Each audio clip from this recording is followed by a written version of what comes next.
On today's program, we survive the eclipse. Owen eats a hot dog. Don't call Erica Enders the winningest woman in motorsports. And is bigger really better? Welcome to Speed Talk Live, which really isn't live, but a poorly produced podcast, where we talk about NASCAR and all things racing. And occasionally, we have a special guest or two, when we can get them to show up. Sit down, strap in, hold on tight. Speed Talk Live is on the air. Green flag, green, go, go. All right, welcome everybody. Guess what? We survived the eclipse. The world didn't come to an end. We'll talk about that in a minute and a whole bunch more. I'm excited to bring in Owen Johnson, Associate Editor, CupScene.com. Hello, Owen. How are you, my friend? Hey, Greg. I'm great. How about you? Good. We had the eclipse yesterday here in Orlando. It was about 60%. It was still pretty cool. We didn't have the totality. What I thought was cool is Indianapolis Motor Speedway played off on it. Really had a big event there yesterday. Several of the leading nationwide networks were there broadcasting. They had the guy from the Weather Channel there, and you got something going on when you got that. So good for them. I thought it turned out great for them. Now you're up in Virginia. How was the eclipse for you? I think we got a little bit more totality than you, but still just a little bit of darkness. Not crazy like Indy got. But I think, like you said, I think they did a really great job with that event. They had Indy cars on the track, so IndyCar got some coverage for it. And I know I saw the Weather Channel guy poured some milk on himself, just like the winning driver does at the Indy 500. So yes. They got some IndyCar influence in it. Yeah, bravo to them. And I'll tell you what, I thought the eclipse was being kind of hyped up. And yesterday I watched it here in Orlando and got a really cool, just like, wow, this is really cool. And I saw how it brought a lot of people across the country together. And I'll tell you, that was the cool part to me, was just seeing the unity, because we don't have enough of that in this country. So it was good to see that coming together and all the people coming together as one and enjoying the clips. And some people getting emotional, and that's fine. I'm sure if I was under a total eclipse, and I've been on one many, many years ago, that would have been me as well. So now, was this the first time you can remember seeing an eclipse? Because I know for the last one you were a little younger. We had one back in 2017, but yeah, I don't remember that one too much. This was the first time I remember heading out to the backyard with my parents, just watching the eclipse. So here we go. That was your first time. There was another first time, and that was your first visit. How'd you like my segue there? Your first visit to Martinsville Speedway, and I want to get into that, and I want to get in and talk about your impressions and everything. But this is the part of the show normally where we talk about the race and we get some feedback and we talk to drivers. We didn't need that this weekend because we had Owen Johnson on the ground. Here is his report directly after the race, wrapping up the race at Martinsville. It's Sunday evening here at Martinsville. We just had the Cup Series race. William Byron won it. A really special win for him, but also for his team. It's Hendrick Motorsports' 40th anniversary. This is the track they won. They got their first win at. We've also got a complicated history at this. They had a tragedy 2 decades ago, so it's a really meaningful track for this team. And they managed not only to win, but to score a 1-2-3 with Kyle Larson second, Chase Elliott third. Wasn't easy. They had to survive an overtime restart. Byron himself started about 18th, had to drive his way through the field. He did that in a stage 3 that was almost entirely a green flag run. There was not a lot of cautions, sort of what we come to expect on these short tracks. Martinsville, Richmond, they haven't been very caution heavy. Next-gen cars turned into more strategy races, and it did turn into a bit of a strategy affair. The Hendrick cars chose to pit at the right time, and they passed Denny Hamlin on the track to take the lead. Held on through the overtime restart when John Hunter Nemechek had a brake problem. Sent a tire down, a bit of fire, put him behind the wall, under caution for about 15 laps there. Big win for Hendrick. They had about 1,500 employees here, all dressed in red, supporting the ruby red paint schemes they were wearing for the Ruby anniversary. Painting Martinsville ruby red. A couple of thoughts about the race. Obviously, not a lot of cautions. That's what we've come to expect on short tracks. Also, not a lot of tire wear that came into effect. The cars all had about the same equal tire wear. It was way more about track position than tires here. Joey Logano was able to almost win stage 2 by not even pitting for his left side tires. He pitted for 2 tires, led almost all of stage 2, ended up 5th. He came in 6th, so it was a net gain of 1 position. But it showed just how important track position is. When it came to the overtime restart, only 1 leader came in. It was Denny Hamlin. He came out 10th, ended up 11th, didn't even gain any positions, lost 1 getting the new tires. So tires are nothing. It's all about track position here. About overall with stage 1, it was about 85 laps. There was about 1 second slower by the end of that stage. So about a second wear, but they were all wearing at about equal pace. One more thing, big conversation this week has been the restarts after Richmond. Denny Hamlin obviously went early, maybe jumped the restart. This week, it looked like the game came not in jumping the restart, but in going a little bit late, still in the box, but Joey Logano waited, delayed. Kyle Larson was to his outside, and he confused Larson. Larson spun his tires, did not expect Joey to go that late, and Logano got the jump into turn 1 when he was trying to save his tires in that stage 2 start. So restarts are always going to be a game. Doesn't matter how you change the restart box. That's something to keep in mind. Good race. Hope you enjoyed it. For more on my coverage, talking about, for instance, the new Ford Mustang and what drivers think about that, and the new short track package here. Obviously, they didn't play in too much. Probably saw the same racing we've seen with the next gen. But the drivers told me they didn't expect much change given that Martinsville's such a short track. Visit cupscene.com. I'm Owen Johnson.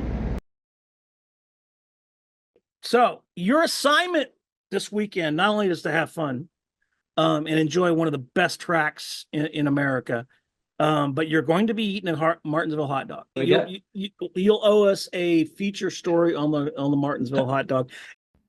All right, Greg, I'll give it a shot.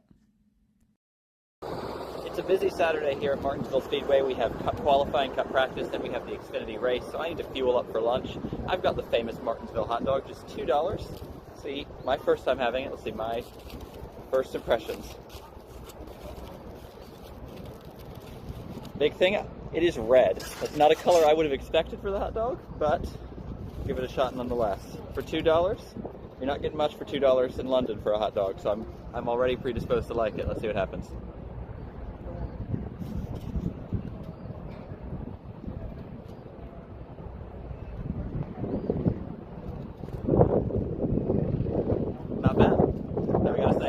That much different from what you're going to get at any other track, but for $2, it's a better deal than anything else. So I'm going to fuel up for the day, get some good coverage, and follow along at cupscene.com. I thought that was pretty good, but apparently it wasn't good enough, so I had to try it all over again. All right, the Cup Series is qualifying out on track behind me. I'm practicing, just about to qualify. I just spoke to a couple drivers in the media center. I'll have more coverage for you shortly, but I was told that my lunch, my hot dog, wasn't quite good enough, so I've got mine. This is all the way, all the toppings, still $2, still great value. Let's see, a few here.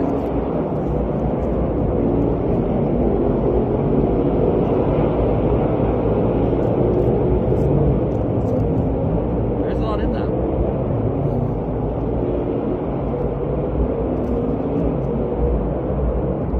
I think you were right.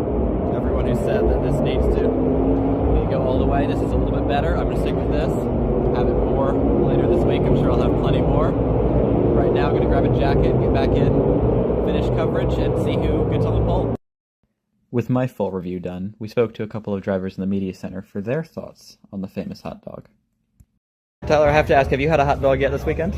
No, sir. I've had a couple in my life. I haven't had any in the last probably 4 or 5 years, though, if that answers the question. When you did get it, did you get it all the way? No, I'm a picky plain eater. So, like, I'm a ketchup and cheese only kind of guy on everything. Not on a hot dog, but I'm just giving you the example. So, if you're like relish, onions, mustard, I don't eat any of that stuff. So, yeah, I'm a plain Jane eater. How about your kids? Have they tried it? Nope. I don't think any of my kids have had it. Probably smart. Austin, where do you stand on the hot dogs here? On the hot dogs here, I question the origin. In what way? What do you mean? The color, the toppings? Yeah, they're bright. They're as red as this room, dog.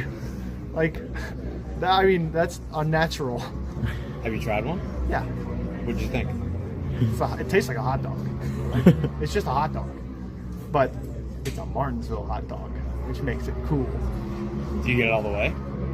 What? With all the toppings? No. You got plain, just a plain hot dog, nothing else.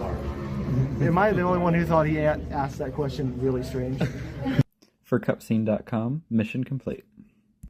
So I'm very well used to the Martinsville hot dog now, and I can say it's a solid hot dog, nothing special, but the price definitely is.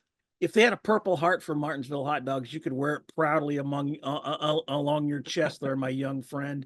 Yeah, and I agree with you. The $2 is the big thing, because let's face it, it's basically a hot dog they inject some red food coloring in, and they put some good toppings on there. But for $2, you can't get that at a NASCAR track. So I think that's the big allure, and the fact that everybody talks about it, the fact that the stand has been there forever, the small hot dog stand there. So.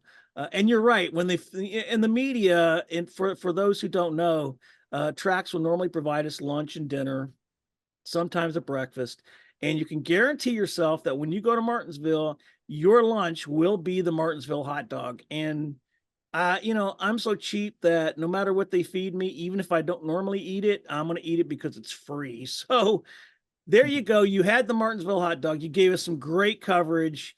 You have really hustled all weekend. And you even got a chance to talk to Dale Earnhardt Jr. right after the Xfinity race.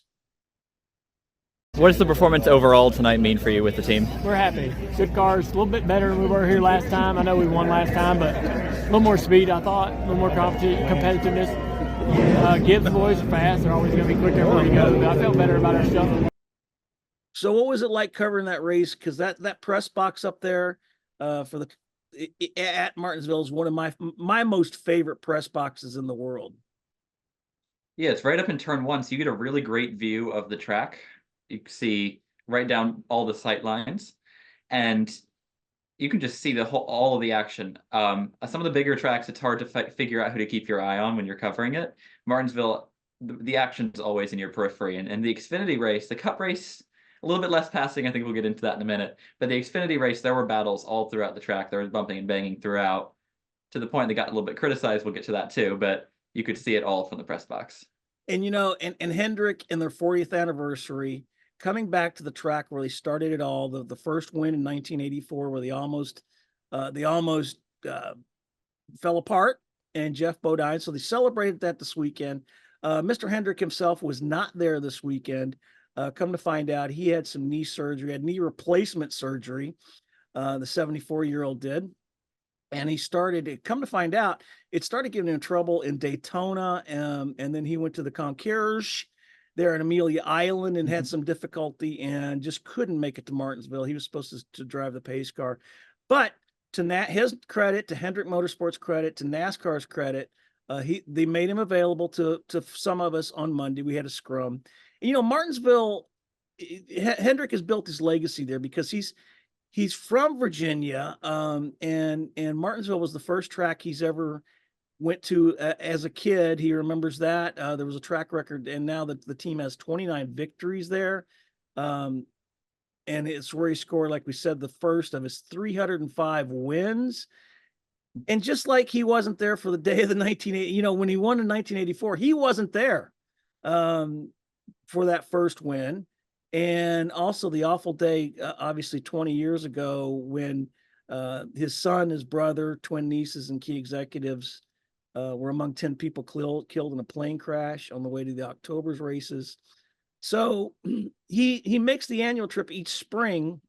He doesn't go to the October race, but he knew, they put a great deal of effort into the 40th anniversary celebration. And again, he was disappointed he couldn't be there. He watched with his wife and daughter and some other folks at home. And he has roots there, like I said, being a native of Virginia. But it's a complicated relationship at Martinsville. And this is what he told us on Monday. Well, I guess the one of the main things is I grew up not far from there. And so I went up. That was the first race I went to, a NASCAR race. And just it's kind of our home track when I was living in Virginia, and we've always run pretty good there. And then when we got on a streak with Jeff and Jimmy, and so track's been good to us. Of course, the crash that took so many of our people makes it hard to go back, up there. But you can't blame the track for what happened at the airport, So, I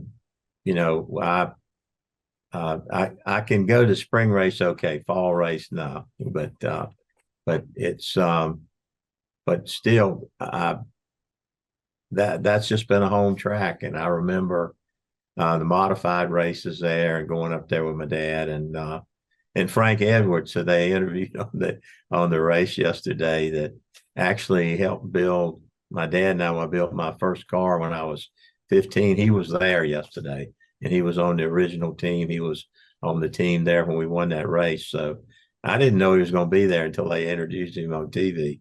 But it's just been a special place. So kudos to the whole team.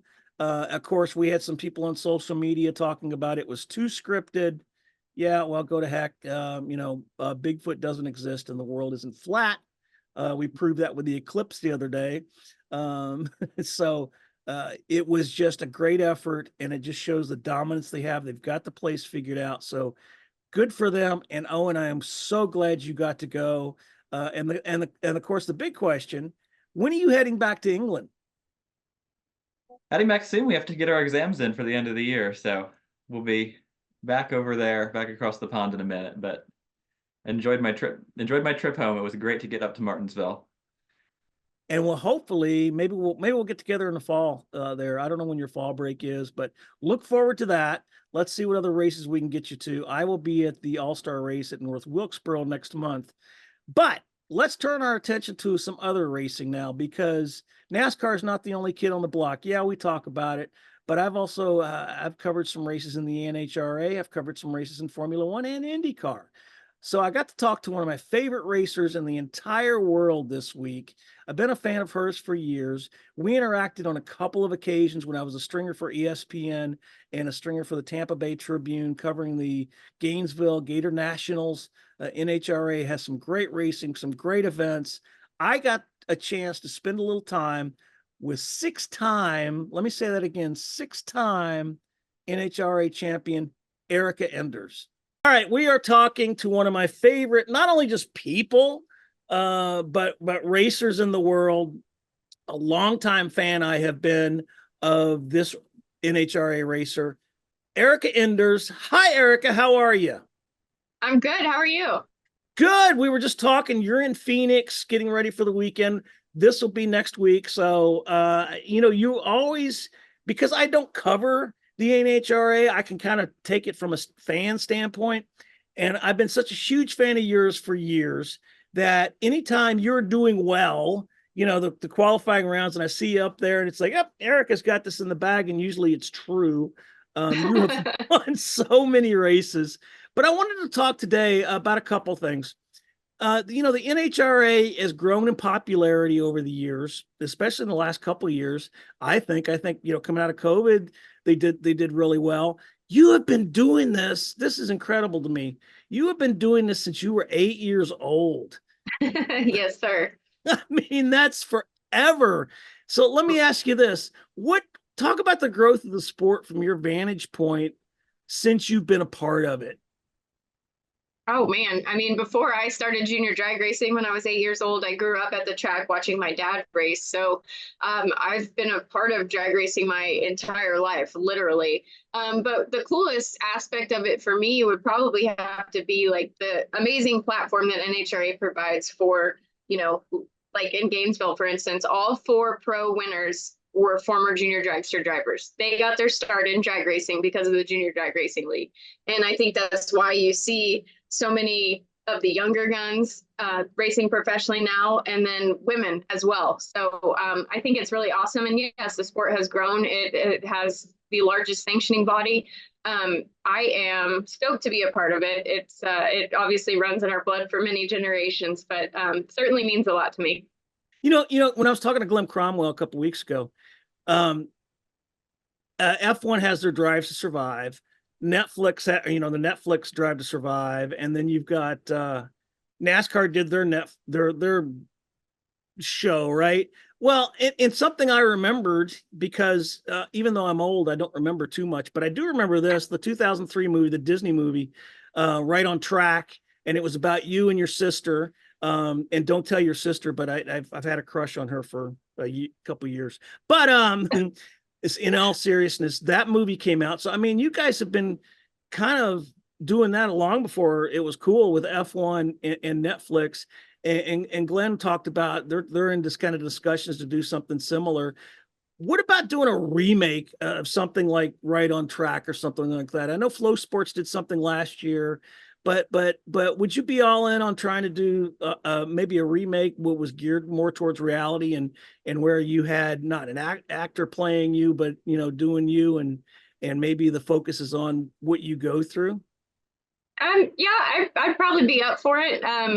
We have quite a cast of characters here at Elite Motorsports, and I think it would absolutely sell itself because we have a ton of fun on the road together. But on the heels of the Disney movie, that chronicled all of the Junior Jag Racing League, and then my first year moving to a big car in Super Comp and Super Gas. Then we did, it was called Racing in Red, and it went to some film festivals and stuff, but it chronicled our first year together here at Elite, where we won the World Championship in 2014. And then the Flow deal that you just mentioned was called Speed Queens, and you can still get it on the Flow Sports app, which is kind of gives you an inside look at what goes on here week in and week out racing. So those are the three things that we've done so far. But yeah, I would absolutely be game. I think it would be cool to shed a light on exactly what it takes. And I feel like a lot of people don't really have a clue what all goes into it, because from the outside, if you don't know a ton about drag racing, I mean, like, how hard can it be to drive a quarter of a mile in a straight line and go really fast? But there's a ton that goes into it on the business side. Obviously, I've got 56 guys on the road full time now. And then what goes on in the cockpit, having to leave with a clutch and running a 5-speed Liberty, having to shift 4 times. So it's pretty crucial to be as perfect as possible. And I would absolutely love to shed a light on all of that. And I'll tell you this, I get annoyed when I see something on TV. Like I see a trailer, right?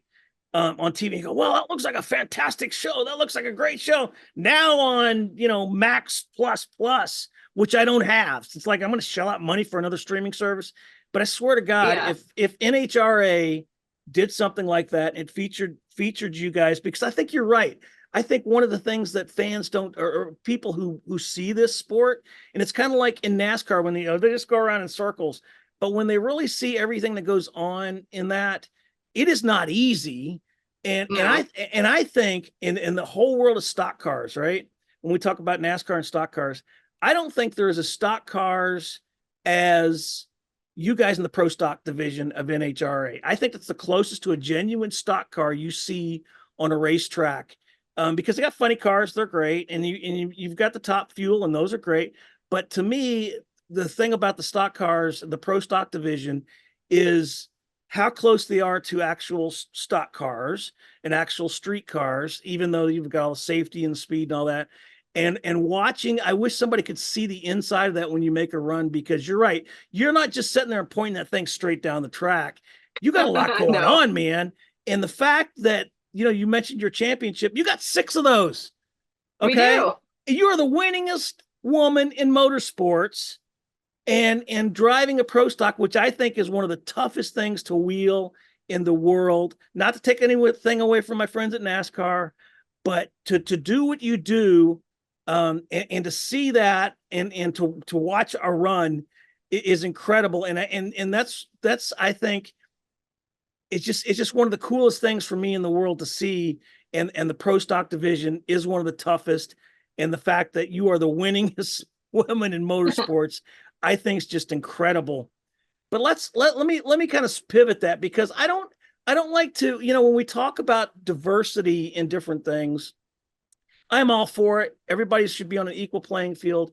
I don't care the color of your skin, your background, whatever. I'm all for that. But on the other hand, I don't always want the focus to be on the fact that you're a woman and because you are a hell of a driver. I don't care. And I think sometimes we kind of forget that. But but diversity, it's an issue. And Glenn said there's not really a diversity program in the NHRA. And do you agree with that they don't really need a diversity program, or do you think there's still some room to grow in that area? I mean, absolutely, there's room to grow, but I don't think we need a diversity program. We're plenty diverse. We have the most professional females out here. You know, it's not. I hate talking about that crap because it hurts so many people's feelings and it can be misconstrued or whatever. But like, I'm a girl, so I can say that. But like, you know, we've got Antron Brown and we've got Cruz Pedregon, and I mean, you go down the list and we have pretty much every base covered, whether you want to talk about gender or race or religion or. So we have plenty of it. And, you know, I was around at the beginning of that Drive for Diversity program. One of the girls I went to college with was part of that program to kind of a feeder class, whatever one of those classes is below NASCAR, and just kind of trying to get more women into the sport. And that was the diversity program that they put in place. But yeah, I think NHRA is diverse. Do we have room to grow? Absolutely. I feel like there's a handful of people that are doing a lot of things to make sure that that continues. Antron Brown just established a new program. The Maynard family has a program that they have different drivers from junior drag racing to the Lucas Oil Series. They have a couple of drivers that they picked from there to get behind and try to like expedite their process into the pro ranks, if you will. So there are things that people are doing to help, but I think that's where NHRA is very lucky. Do you think in the NHRA that there's still barriers? Do you think there's room to? Do you think there's any more glass ceilings to be broken in the sport? I mean, most of the firsts are gone, right? I think that they only lack a female funny car world champion. Angel did it in bikes. I've done it in pro stock. Shirley Muldowney and Brittany Force have done it in Top Fuel. So there's only 4 professional female world champions ever in the history of NHRA motorsports. So yeah, I think there's definitely room to grow, but I forgot what you asked me. I'm sorry. Do you think there's any more glass ceilings to be broken? Oh, glass ceilings. Yeah, I mean, we've all accomplished the first. That's what I was saying. And we busted through the glass ceilings. I don't know if there are any left, but I just watched the new Shirley Muldowney documentary, which I was fortunate enough to be a part of a couple weeks ago. It came out on FS1, and to see what she went through in the 60s, 70s, 80s, when it wasn't necessarily okay for women to do what men did. And they gave her hell. They were so mean to her. They spit at her. They threw things at her. They did everything they could to get her gone. And she persevered. And I think all of the ladies, I'll speak for us, are thankful that she did what she did, because we're able to do what we do now. Having said that, it is not a clean, clear path by any means. There are still plenty of chauvinistic, ignorant people out there. But it's not something like you mentioned. We don't really like to focus on that. Like, we get to go toe to toe with everybody, despite your race, despite your gender, and may the best man, woman, whatever win. And that's what I love so much about it, because, like, for instance, Greg Anderson, right? To be the best, you have to beat the best. And for the longest time, he was the best. And right now we are. And we did that without any of that at the forefront of our mind. And I think if you are concentrating on those things, you're limiting yourself. So I don't want to be the winningest. I'm thankful I am the winningest woman in motorsports. I want to be the baddest ass driver there ever freaking was. And that's my goal. And I think that a lot of the other ladies will tell you the same thing. We don't want to, like, a lot of the questions, the first questions you get are, well, what's it like to be a girl race car driver? I don't know. I mean, it's all I know. So it's kind of a double-edged sword to talk about it and to be about it. But at the end of the day, I'm just a NHRA pro stock driver that wants to be a world champion as many times as I can. And that's why I wanted to focus on that. It's not necessarily, because I've often thought that I've seen it in NASCAR where you've got some drivers who happen to be women, right? And they don't, the gender to them is secondary. I want to go race cars. Unfortunately, I've seen some women who are trying to be drivers, and they don't necessarily have the talent to be on track. And I think that hurts the whole effort overall, right? And we haven't seen that. When you look at NASCAR, and I know you don't have a lot of time to watch everything else that's going on, but NASCAR, we've got the representation from the African American community. Bubba Wallace, great guy, won races. Raja Caruth just won races, and I got to hang out with him. He's a great guy. Do you think that looking at that, and you've been a drag racer all your life because that's what your dad did, but do you think that you would have had the same opportunities if you would have chosen another motorsport? Another motorsport? Well, I'll go back to talking about the platform that NHRA provides. There are so many feeder classes for NASCAR, and I'm not knowledgeable about it, so I'm not going to talk much about it, but I do know in drag racing, like, you have the Junior Drag Racing League, and then you have the Lucas Oil Series, and those Lucas Oil drivers are at every single national event that the pros are at, competing on the same track, in the same conditions, in front of the same TV cameras and fans. So I think it provides a good platform to excel. Whereas, you might I don't even know how to say the Busch Series, but like aside from that, racing on the track that NASCAR races on the night before, like, well, they might be at a different location, and they might, it's all very different. And that's what's so beneficial about NHRA. So I don't really know a lot about it, but yeah, and that's tough. I didn't mean to like spring that on you because it's tough, right? Drag racing's all you've ever known, and that's where you've developed your talent. It frustrates me to see that NASCAR is trying their diversity efforts, and I really think they're genuine, and they're trying, and they're just not getting the kind of thing. But I think you're right. I think if they offered a better platform, maybe whether we have the Xfinity series or the truck series and seeing that. Mm-hmm. But when I hear from people in NASCAR, I tell them, go look at the NHRA, because gender doesn't matter over there. You're going to be, once the helmet comes on, man, that's it. So, so let's pivot to this, because I'm like you. I don't like to talk about the fact, you're a great racer. But it's cool. And it's something that should be talked about, right? And the more we talk about it, and the more people that we have that strive to be in those positions, the better off that we're all going to be. But it's not going to be like going, down pit row and being like, oh man, you're really pretty, you probably look good in a fire suit, let's stick you in a race car. Probably not the best recipe for success, but at the same time, that's a lot of people are doing that. So it's very different. So I want the world to change that. You know what I'm saying? I want the world to I want this objectification to stop. And like you said, oh, you look good enough. I bet you look good enough. No, I don't care about that. And it looks like when we got rid of the Sprint Cup girls here in NASCAR, the trophy. I don't like that at all.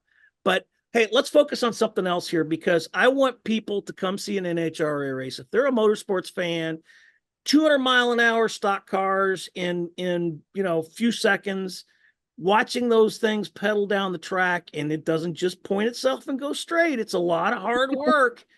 300 miles an hour in the funny car and the top fuel. What would you tell people who've never seen an NHRA race? What's the experience for them like in person?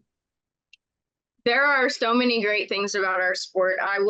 This is just my opinion, so don't get me in trouble, but I don't think our sport is a great TV sport, because of it's just an absolute sensory overload. When you come here and you sit in the stands or stand on the starting line when a nitro funny car is firing up, right? The nitro methane makes you cry.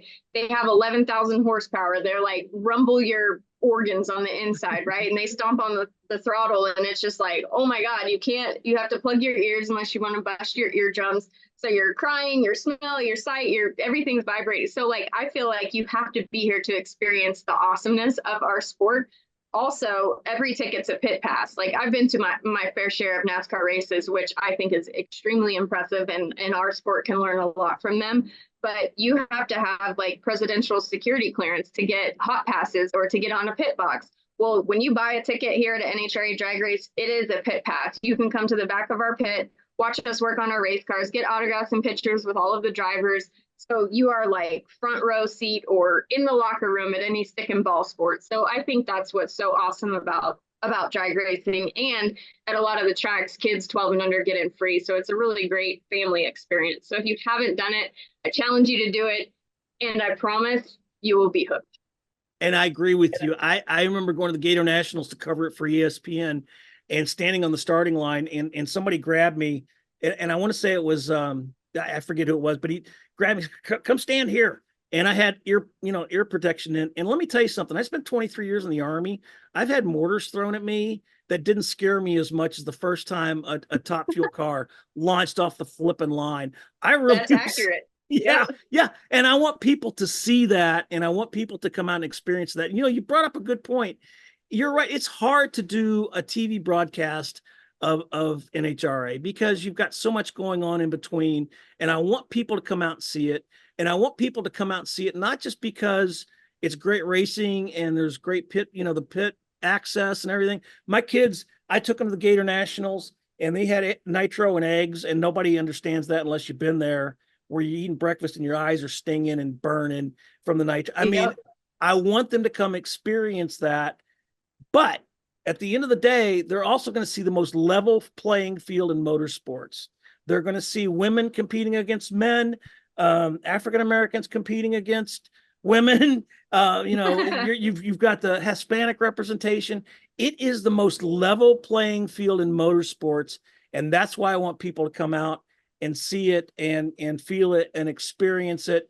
And besides the fact that it's a hell of a lot cheaper than most of these NASCAR races. It really is. It's very affordable, and as I mentioned, it's super fun, great family experience. And you just name a handful of like the top teams out here. There are so many great stories, and I'll start in-house here at Elite. Like, we have the Quadra family. They're from Leon, Mexico. They fly in every week to the United States to compete in these NHRA drag races. Their family owns Corral Boots and Quadra. So I'm sure if you're into Western wear, you've heard of them, but what a cool family story. Steve Torrance, one of my best friends in the whole world. He's a multi-time world champion in Top Fuel. He was given 6 months to live when we were 16 years old, and now we're 40-ish, and he's got a family. And it's just like all of these really cool stories, the Coletta story, the Schumacher story. And so it's really neat. You don't just have to be a fan of one person. There are so many great experiences out here. So I challenge you to, if you haven't been, to come, because as you know, it's a lot of fun. I want people to come, and that's the thing. Let's wrap up with this. John Force, and this is another thing when you talk about diversity. John Force is like 104 years old. I mean, the guy's ancient. I love the man to death, but it also proves that age is really no barrier there.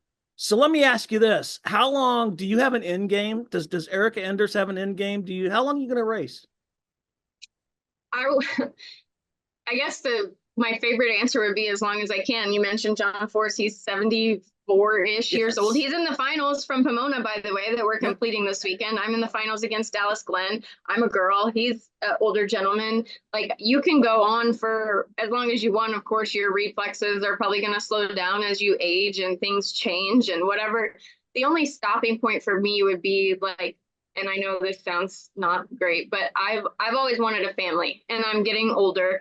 So that would be the only reason that I would pause. I think I would always find my way back, but I'm about timed out. So you might just see me till I'm 74 now. So who knows? So Erica Enders, she did not win this weekend. I told her that we would be, because that interview was last week. She did win the challenge, which is for the people that come in that like the week before come in second in the finals. And if I screw it up, I'm sorry. She'll probably kill me. But she did win that on Saturday. She didn't win the nationals, but when the Winter Nationals, which they held, had been rain delayed from Pomona. They raced those on Saturday. She didn't win that.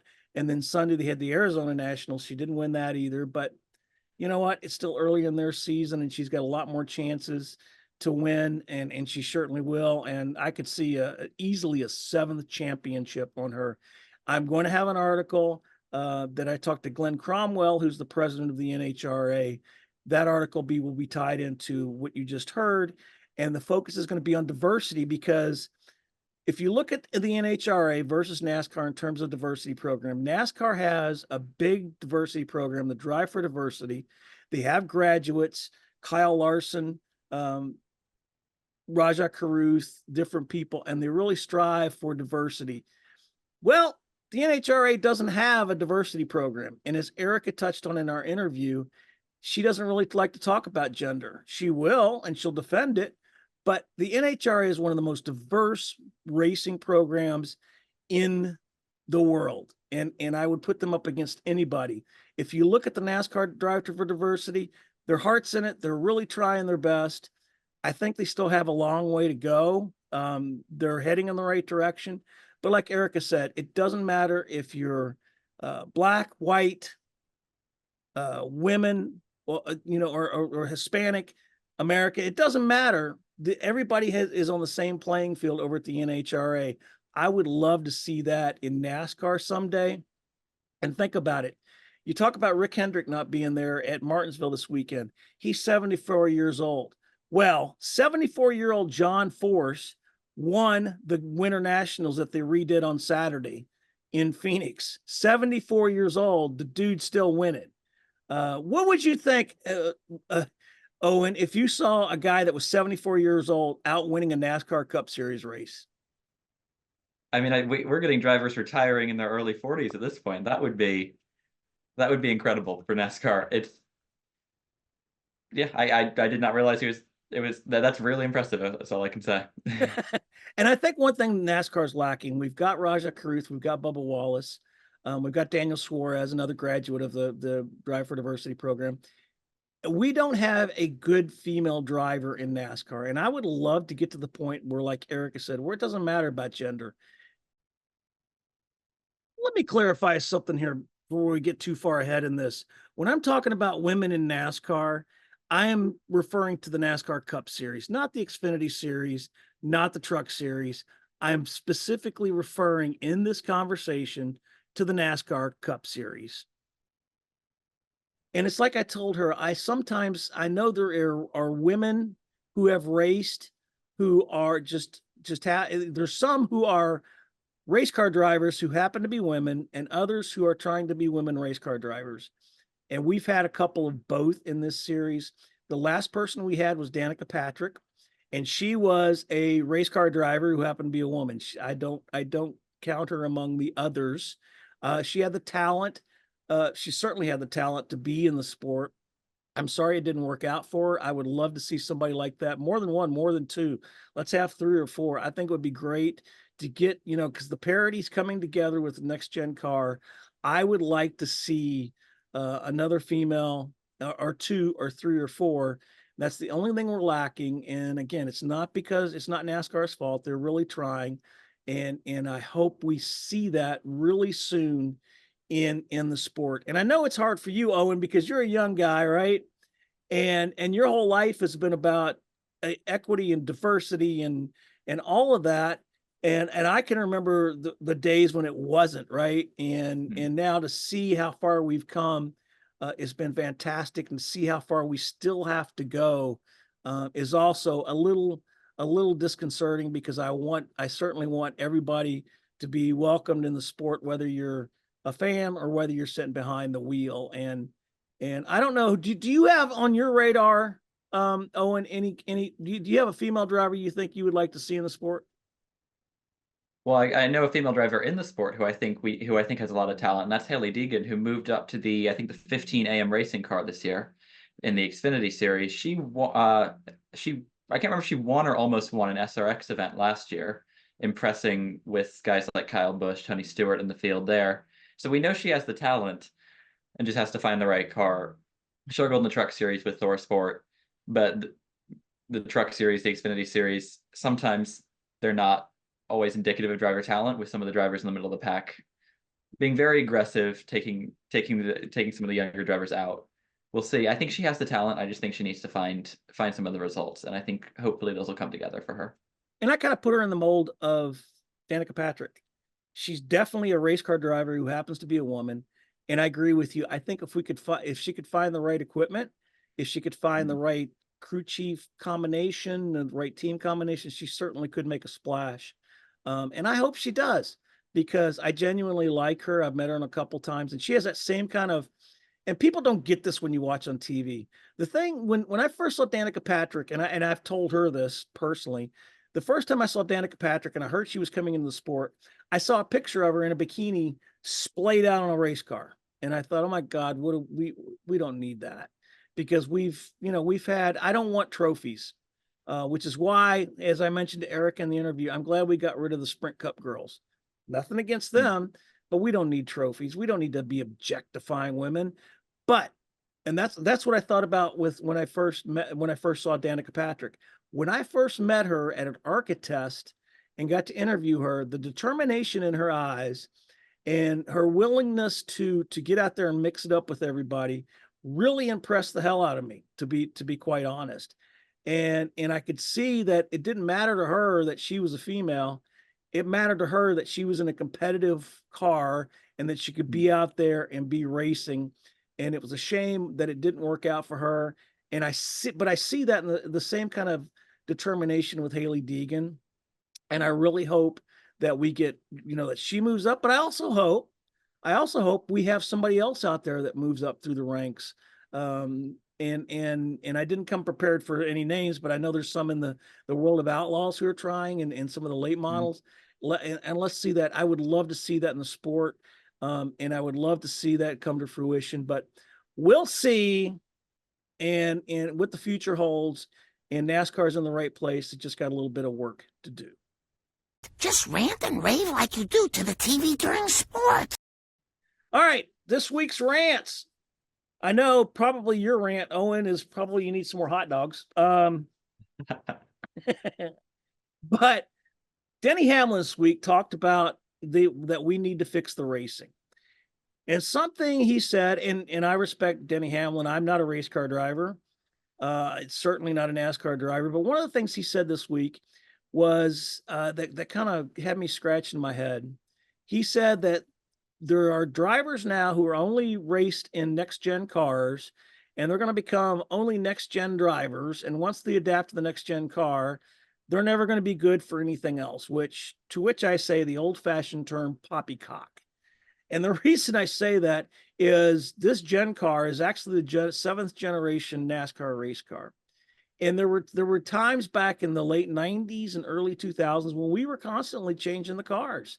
And these drivers, if you're a professional race car driver, you're by God going to adapt, and you're going to learn to race with the equipment you've been given, and to become the best race car driver you can with the equipment you've been given. So I respect Denny's opinion, but I don't think that, a next gen driver is only going to be a next gen driver. You'll overcome, you'll adapt.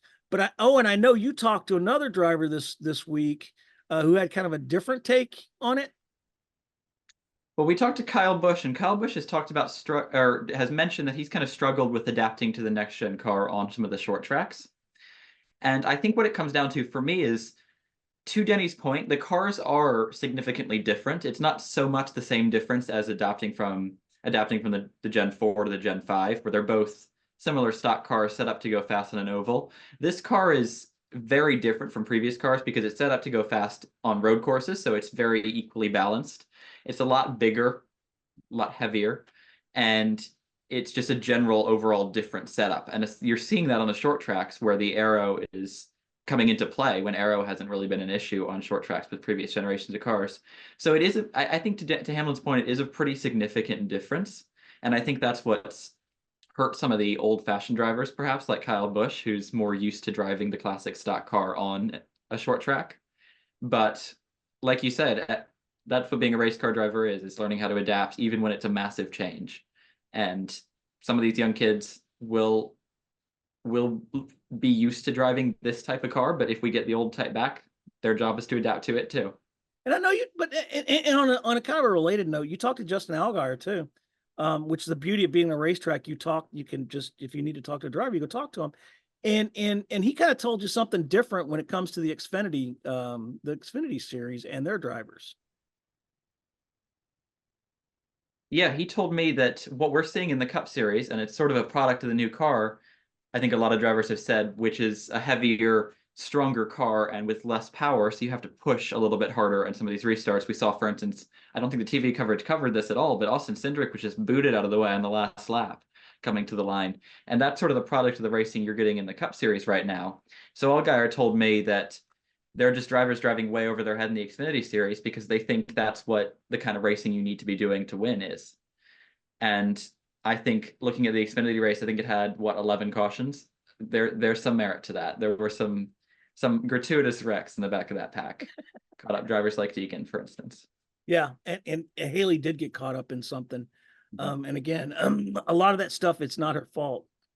So we'll see. But we still have the short track problems, right? So as we transition out of the rants and move on here, just today, this is Tuesday, Elton Sawyer, NASCAR executive, said the sanctioning body is working daily to improve the short track product. And he said, we're working as hard as we can with Goodyear and we need to work harder. And I agree with that. And obviously what we saw at Bristol is what they're thinking of and what they're going to. They don't want to go too far. But Owen also talked, like he said, to Kyle Busch, and he asked Kyle a couple of questions about the short track package and what he thought. And Owen referenced this, but here's Owen talking to Kyle Busch this weekend at Martinsville. Owen Johnson, CupScene.com. You've been critical of the new short track package this year. Has it changed the racing at all from your perspective? And do you expect any bigger changes here at the shortest track yet for the package? I didn't think we could make it worse, but by golly, we did. For me anyways, like maybe it's just because we don't have it quite figured out like others do, but I cannot follow anybody in front of me whatsoever. It doesn't matter if I'm in the bottom lane, the middle lane, the top lane. If there is a car in front of me, I am terrible, really bad. I will say the only positive to it is that you can slide the back of the car around a little bit more and not crash. But the front ends are just ungodly, not working. What would you like to see NASCAR do in terms of development direction? It doesn't matter because they're not going to do it, so it don't matter. I'm not going to paint myself in a bad spot to get in trouble. And of course, not long after, Owen talked to Ryan Blaney and got his take on the short track issues. We've got the new short track package this year. Has it changed the racing at all from your perspective? And do you expect any bigger changes at the shortest track yet for the package? Yeah, I mean, we tried it a couple times here, and Phoenix, I didn't really think it made much of a difference. Richmond, it might have made a little bit of a difference, I felt like more than Phoenix. But here, I feel like is going to be the most, or the place where you're going to see like the smallest amount of change because you're going slow here. Like this is the slowest place we've gone from Phoenix to Richmond. So I feel like it's not going to really be much of a change. I hope it is. I mean, I hope it's like you can run on 2 feet from someone's bumper and not have any effects. But the realist in me is like, okay, it might not be much of a change, but it could be. I don't know. But I think it's a path to where hopefully we continue to go down from the tires to the aero side of the car. Hopefully we continue to fix that. I mean, it's not an overnight fix. It's a tough thing to try to figure out. I mean, you can wind tunnel and test that stuff, what NASCAR does all the time, but until you actually get it on the racetrack and get it running, you don't really know. And, yeah, we have some aero tests every now and then through the year, but it is hard to kind of relay that stuff. It's like talking about sim work compared to at the racetrack, kind of what it does to your setup. So it is hard to kind of flesh those things out. But I think it's a small step in the right direction. Just got to continue to try to beat down that path. I also talked to a couple more drivers, sort of more one-on-one in the media center about their views. So I put together a story on that with about 6 drivers' opinions on cupscene.com. So check that out. Also your Twitter feed. We got to get you on the Twitter feed. You gained a lot of followers this weekend, and all that is on his Twitter feed. And I will post that in the comments section here so you can follow him. Go to cupscene.com. Trust me, this young man did a lot, was all over the track this weekend, talked to a lot of drivers, got a lot of great feedback. Owen, I can't thank you enough for your hard work. You did everything, and I just kind of sat back and was your admin assistant this weekend. So I really, really appreciate it, buddy. And of course you got to get back to law school now because that's what you're studying, English law, and we got to get you back to law school. And I still hold you. You did your assignment this weekend. You got the Martinsville hot dog. Now your next assignment is going to be going to do a NASCAR watch party at a pub in London. All right. That's your next assignment. And I actually have somebody this weekend I'm going to talk to that's going to help you with your assignment. Cross my fingers and hope to die. It's going to help you with your assignment, and we're going to get it done. So that's your next assignment. No better way to wrap up the exams, I think. Yes. All right. Let me talk about something else that's kind of bugging me, and that's another week of cliches. We had it coming in to Las Vegas, right? We had it coming into, we were talking rolling the dice and taking a gamble and all that junk. Get ready to hear this weekend. Everything is bigger in Texas. Well, guess what? Not everything is bigger in Texas. As a matter of fact, Alaska's a bigger state. I don't know if you knew that, but we're coming to a 1.5-mile track, the second one of the season after Vegas. I thought Vegas put on a good race, and now we're going back to, we're going to Texas to another 1.5-mile track, which is the meat of the schedule. It was repaved in 2018. The drivers seem to think that maybe it's seasoned out, and hopefully it's going to provide some great racing. Also, Texas is back to its traditional spring date after spending a year in the fall, so we'll see that. What are your thoughts, Owen, as we head to Texas? Well, I think the big thing is it's crazy at this point of the season that we're only at the second mile and a half, and I think it's going to be a big test for some of the cars. We saw a lot of parity last time we went to a mile and a half. I think of the top 6, there were 2 Fords, 2 Toyotas, 2 Chevys, which is what you want to see, I think. And we've had some time for the Fords, especially, I think, to develop and be faster at the short tracks. I wonder if they'll be any faster on the mile and a halves. So we'll see how the manufacturer advantage plays out, which is what I'm really looking forward to. But Texas is a track that's really hard to pass. Ross Chastain especially was saying he likes to celebrate in the car when he makes a pass physically because it's just so challenging. It plays with the repave very differently than any other mile and a half. Very unique track. And I think it's going to be a unique challenge for some of the drivers. We'll see who can rise to the occasion. Who do you think's who's your pick for winning? Well, I think someone who has risen to the occasion the last couple times we've gone to Texas is Ryan Blaney, who has one of the best average finishes in the last couple of races of any active driver. And I think Blaney has shown consistent speed this year, fallen off a little bit in the last couple of races, but for the most part, he's been the strongest Ford driver. And I think I've got my eye on the Fords. I think they've shown some significant improvement, and I think Blaney's the Ford to pick. You know who I think it's going to be this weekend, and this is kind of a long shot in a way, but he's not, is Bubba Wallace. And I'll tell you why. He was fourth at Martinsville. He was catching Chase Elliott there towards the end. He almost spoiled the Hendrick party. But one of the things he said post-race was the fact that he's understanding now that if he puts in the effort, he's getting the results. And I think he really proved that this weekend. So, you know what? I'm looking for Bubba Wallace or 23, or Tyler Reddick, any one of the 2311 team to get up there. But that's my pick. That's Bubba Wallace is going to be my pick for this weekend. So we'll see. We'll talk next week. You got your preview coming up this week. People can look for that on cupscene.com. And you'll have to justify your Ryan Blaney. That's your assignment for this week. Okay. Justify the Ryan Blaney because Fords haven't won this season. Okay. So we got to get a Ford to victory lane. And I've got the stats on my side though. Stats are on your side. We'll see. But I'll tell you this, we know everything's not bigger in Texas. That's for sure. Bigger in Alaska. All right. Will we forget the short track woes? Will we have some great racing? Could we have another Atlanta? We'll see. I don't know. But we'll see what happens. Hopefully, Owen, you won't have hot dogs for dinner tonight. I think anything but a hot dog. All right, my friend. I appreciate it. Thank you, everybody. We appreciate you.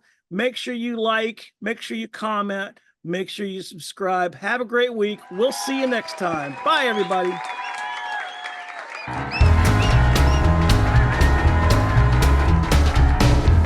Thanks for listening to Speed Talk Live. For questions or just to tell us how bad our production is or to leave other feedback, leave us a comment below. For all the latest NASCAR news, visit www.cupscene.com. Until next time, peace out and let's go racing.